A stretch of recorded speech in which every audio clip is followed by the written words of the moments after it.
Two diesels surveyed the shed. "It's time, 7101, said one, that we took this railway over." "Shush, 199. It's their railway after all." "Not for long," persisted 199. "Our controller says steam engines spoil our image." "Of course we do," snapped Duck. "We show what frauds you are. Call yourselves engines? If anything happens, you care nothing for your train. You just moan for a fitter. We bring it home, if only on one cylinder." "Nothing," boasted 199, "ever happens to us. We are reliable." Vulgar noises greeted this. "How rude," said 199.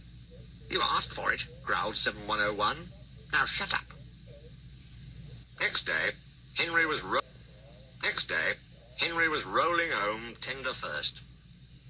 "I'm a failed engine," he mourned. "Lost my regulator. Driver says it jammed wide open, and he can't mend it till I'm cool. However," he went on, "I've got steam, and driver can use my reverser, but it would happen after Duck fooled me with those tenders. Now they'll laugh at me again." He reached a signal box and stopped, whistling for a road. Opposite the box, on the up line, stood Diesel 199 with a train of oil tankers. Worse and worse, thought Henry. Now old Reliable will laugh at me too. The signalman came out.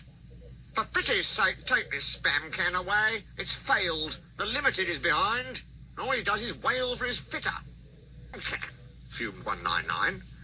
"Stow it," snapped the signalman, "or I'll take my tin opener to you. Now then." 199 subsided at this dreadful threat. "Stow it," snapped the signalman, "or I'll take my tin opener to you. Now then." 199 subsided at this dreadful threat, and Henry pulled the train out of the way. The diesel didn't help. He just sulked.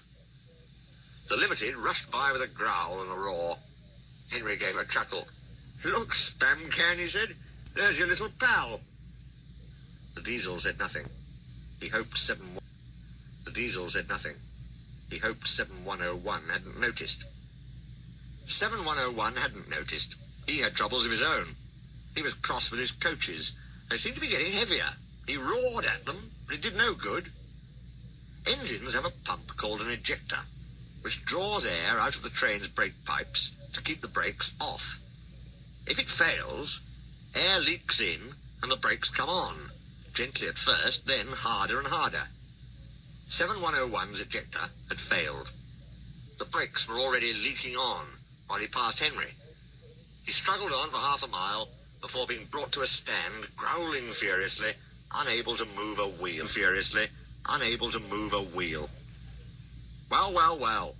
Did you hear what signalman said? "I thought they'd be laughing at me," chuckled Henry. "Now the joke's on them." "Moving two dead diesels and their trains," said his driver thoughtfully. "That's no joke for a failed engine. Do you think you can do it?"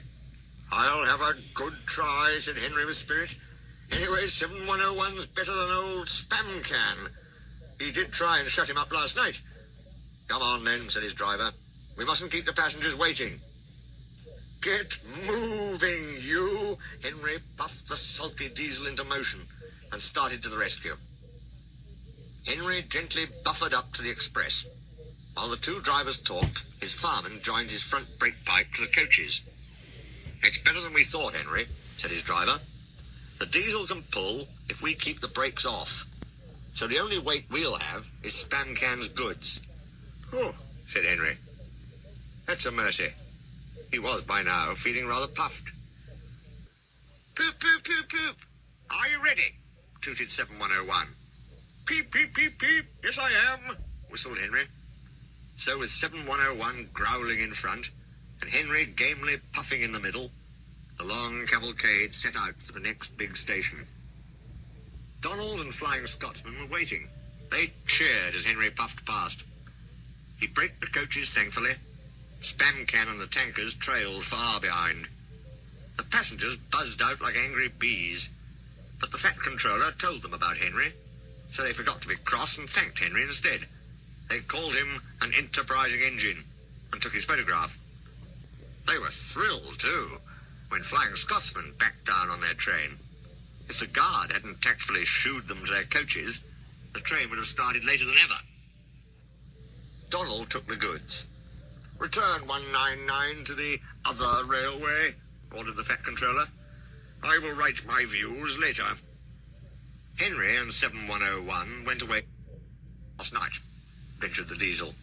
"That's all right. You did shut old Reliable up." "And," said the Diesel ruefully, "made a fool of myself today, too." "Rubbish. I failed it." "And," said the Diesel ruefully, "made a fool of myself today, too." "Rubbish. I failed eject." "And," said the Diesel ruefully, "made a fool of myself today, too." "Rubbish. A failed ejector might happen to anyone. I'd lost my regulator." "You? Failed?" exclaimed the Diesel. "And yet—" His voice trailed away in admiration. "Well," said Henry, "emergency, you know. Trains must get through." "Oh," said Henry, "emergency, you know. Trains must get through." 7101 said no more. He had a lot to think about.